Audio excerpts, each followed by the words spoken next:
Bonjour et bienvenue, Daily Review de Alpha Perf. Donc aujourd'hui, BTC nous a fait une continuation du dump qu'on avait commencé en début de semaine. Voilà, dump commencé lundi. Donc hier, on a eu des chiffres. Donc là, je suis en daily. Hier, on a eu des chiffres. On a fait une belle poussée baissière en suivant, où on est allé chercher des zones intéressantes qu'on va regarder tout à l'heure, un peu plus zoomé. Alors pourquoi là je suis en daily? Parce que on a fait cette fois-ci un M. Ce M, donc la neckline du M, enfin le ATC, qu'on a breaké et réintégré. Donc il va falloir voir ce qu'on fait aujourd'hui et ce week-end. Ça va être très important. La différence du M, de ce genre de M là et de celui-là. Vous voyez, ici aussi on avait fait un M. Tac, tac, tac. Breaké et baisse. Ok.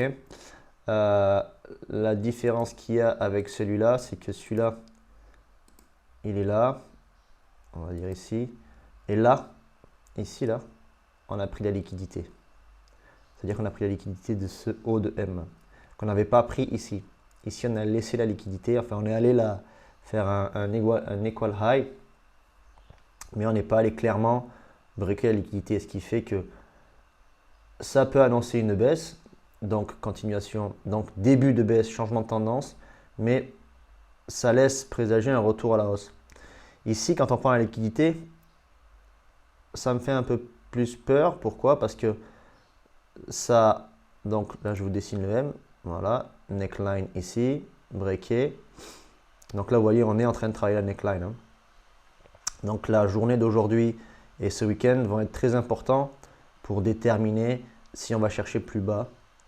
Et là pour moi on irait plus bas que ça, parce que justement on a pris cette liquidité, ce qui fait que on a vraiment sorti les shorts qui étaient ici, qui étaient installés ici, pour peut-être continuer, mais continuer plus bas. C'est-à-dire, voilà. Ici, on avait laissé ces positions clean. Bon, parce que peut-être aussi on était trop près de l'ATH, mais on avait quand même un doute. Vous voyez, la liquidité n'est pas prise.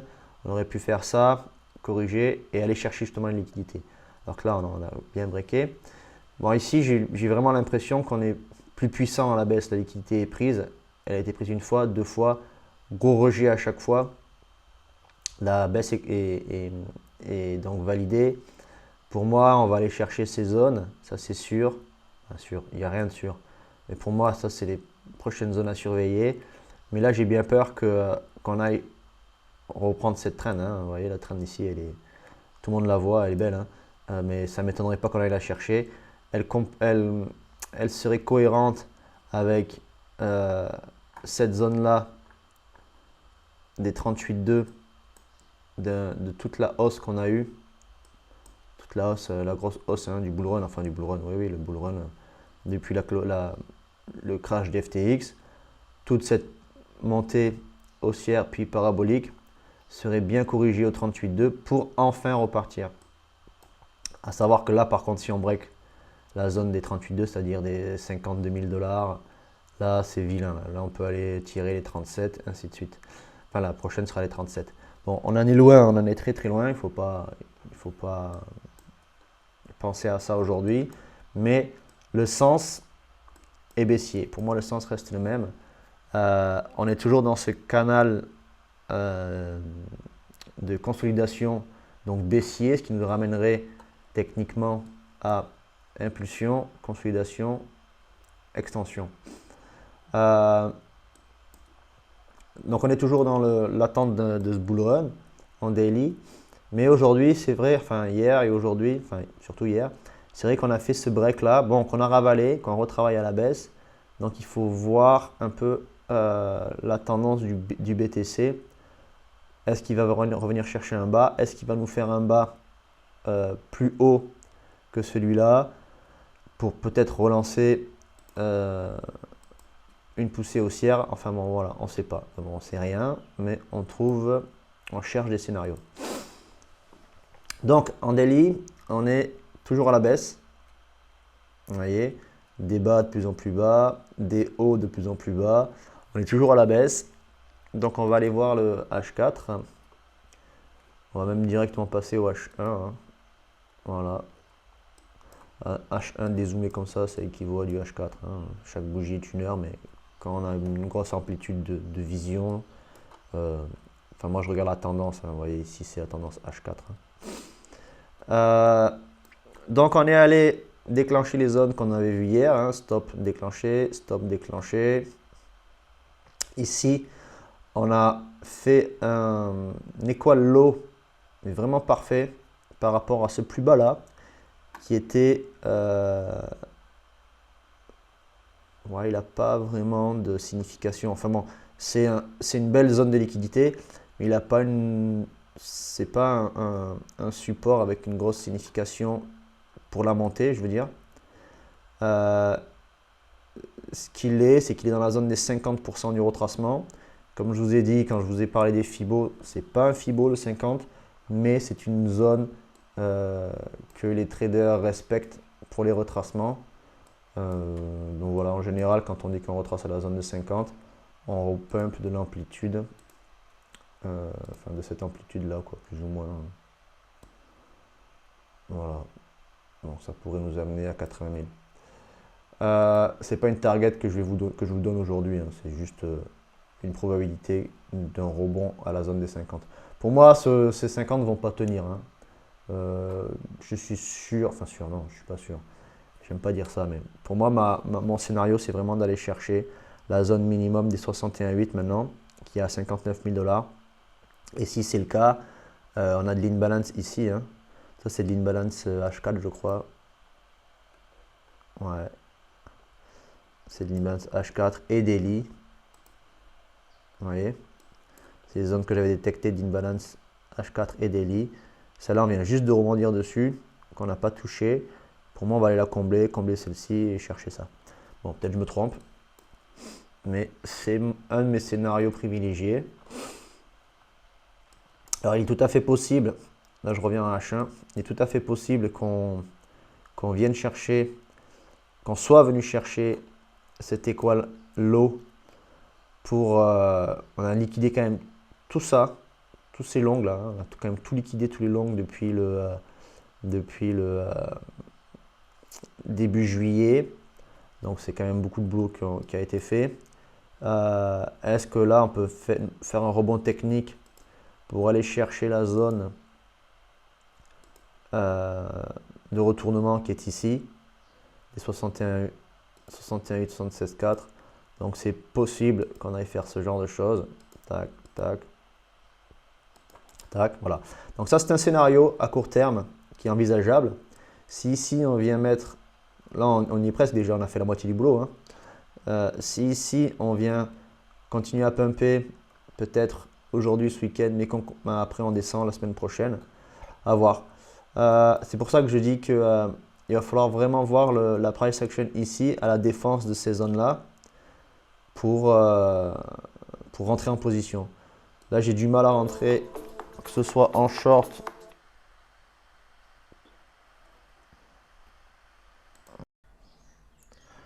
Bon, me revoilà. Désolé, j'ai été coupé, j'ai été dérangé. Donc, si je reprends mon analyse, j'étais sur donc Bitcoin, où je parlais de la probabilité de continuation du mouvement. Je pense que j'en étais là. Bon, enfin, maintenant on va faire un petit tour sur les datas. Alors, la liquidation map. Alors, si on regarde en 24 heures, on a encore des liquidités à aller chercher. Donc, enfin, on a de nouvelles liquidités à aller chercher dans les 62 jusqu'au 60, 61. Hein. Donc, et en haut, il n'y en a pas beaucoup. Ce qui voudrait dire qu'ici, on est rentré en... Enfin, il y a pas mal de longues qui se sont ouvertes. Donc, possible qu'on aille les fermer si on doit remonter.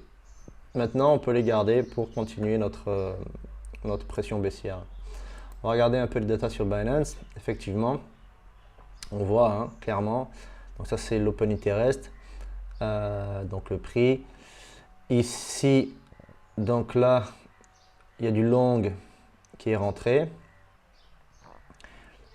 Ici, donc, des longues ont été fermées. Et ici, là, beaucoup de longues sont rentrées. Sur ce petit mouvement, il y a eu de la liquidation de position très court terme, hein, de cette nuit. Hein. Enfin, ce matin, ouais, cette nuit. Ouais, de hier soir, 20 h. Et là, on rouvre en longue. On est en train de recharger en longue. Donc, on va voir qui c'est qui rentre. Donc là, nous sommes sur Bitcoin en 15 minutes. On va se mettre aussi en 1 heure pour correspondre à l'OI. Alors, hop, hop, hop, voilà. Donc, on voit que bah là, il y a des whales qui ont acheté. Des grosses whales ont acheté le dip. Des middle whales ont acheté le dip aussi. Et les retail vendent. Donc, depuis là, ils rentrent en short. Donc là, les retail se sont fait déjà liquider. Ils ont dû placer leur stop par ici. Ouais, dans ces zones-là, je pense. Ils se sont fait liquider. Donc vous voyez, on cherche vraiment à aller chercher, fermer les liquidations rapidement pour continuer à dumper. Là, on a les retail qui sont rentrés aussi un petit peu. Et là, on a les grosses whales qui ont vendu et les middle whales qui vendent aussi. Donc le mouvement est vendu par les instits et la smart money. Hein. Hier, on a eu des incomes sur le TF BTC, pas beaucoup, parce qu'il y a eu pas mal de ventes. Il y a eu un gros achat sur JBTC Mini, mais on a eu pas mal de ventes sur le reste. Il y a iBit qui a acheté. Bon, voilà. Mais on est quand même à une journée positive. Si on regarde les ratios long and short, bon ben on voit que ça long, hein. Ça long sur Binance, ça long sur Bitfinex. On a un total de long de 78% pour 22 de short. Donc les gens sont en train d'acheter le dip. Hein. Voilà. On a eu les chiffres qui sont sortis hier. Donc c'était le PMI. Ah oui, il y a une chose que je voulais voir avec vous, c'est la réaction du dollar, qui est relativement intéressante. Alors elle est intéressante et étonnante par rapport au prix du Bitcoin, parce que le Bitcoin étant un actif à risque, normalement il devrait faire à peu près... Enfin, moi j'estime que quand le dollar fait quelque chose, le Bitcoin devrait faire l'inverse. Mais là, le dollar baisse, le Bitcoin baisse, le dollar repump, le Bitcoin repump. Donc on a un menteur, il y a quelque chose qui se prépare. Hein. Pour moi là le dollar a récupéré, il avait breaké ses 104, il les a réintégrés. Bon, est-ce qu'il va continuer à dumper après? Je sais pas, il faut qu'on verra les mouvements de la journée. Je crois qu'on a des chiffres encore aujourd'hui. Ouais, on a les non-farm employed change, bon, tout ça. Ça c'est des chiffres qui apportent un petit peu de volatilité sur le dollar. Donc à surveiller. Donc voilà, on a aussi un petit peu d'income sur les ETF ETH, enfin. Vous voyez, on a eu beaucoup de ventes. Hein. Et hier et avant-hier, on a eu des entrées, enfin, positives. Donc disons que le ETF commence à intéresser. On va aller faire un tour sur ETH BTC. Hop, on va se remettre en mode chart. Voilà, ETH BTC. Donc ETH BTC est en train de... il avait fait son pump face à Bitcoin, donc en H1, quand on était arrivé dans les zones des 0,47. Voilà, là on fait un joli M, on repart à la baisse. Bon, c'est pareil, hein, il n'y a pas trop d'intérêt sur ETH pour moi. Hein. Il reste faible hein, face à BTC, donc les alts, ils ramassent, ainsi de suite. On voit la Bitcoin dominance qui monte. Hein. Malgré la chute du Bitcoin, la Bitcoin dominance monte. Donc ça c'est intéressant aussi à noter. Les gens restent plus intéressés quand même par Bitcoin. Donc voilà, à suivre. Hein. J'avais un petit trade, vraiment un tout petit trade moi sur Wallcoin, moi je me suis fait stopper. Voilà, c'était ça, hein, je me suis fait stopper ici. Hein. J'avais prévu Je voulais pas aller plus bas que ce niveau-là. Bon, je crois même que j'avais remonté mon stop ici. Ouais, j'avais remonté mon stop ici. Bon, ben, le trade n'est pas passé, tant pis. Premier trade d'août, il passe pas. Bon. Après, bon, il y avait peu de chances de réussite. Hein. Je cherchais vraiment à aller prendre les liquidités ici pour aller d'un peu plus bas. Bon, ben, on n'est même pas allé chercher les liquidités. Comme quoi, il n'y a vraiment pas de puissance, ni sur les alts, ni sur grand chose. Après, on est en août, hein, donc l'intérêt du marché va être vraiment très bâtard, va être très soit manipulé, soit avec peu d'intérêt. En général, le mois d'août, il y a très peu de performance sur BTC. Donc voilà. Ici, intéressant, en H1, on a pumpé, on a de suite fermé cette imbalance. Donc pourquoi pas aller chercher ces liquidités ici pour continuer à dumper ensuite. Donc, voilà. Donc là, la chose que je vous dis de surveiller, c'est vraiment les prochaines zones, hein, comme on a noté hier. Là, vous pouvez regarder les prix, faites un screenshot et vous pouvez regarder les prix. On est dans la zone des 62-200, 60, et on va aller jusqu'à 58, voire 57. Hein. Alors, je vais alarmer personne, mais c'est des zones qui sont tout à fait acceptables pour cette correction. Et donc, si on revient sur notre range, voilà. Hein. Donc, comme je vous disais en début de vidéo, on peut tout à fait aller chercher ça, c'est complètement faisable. Hein.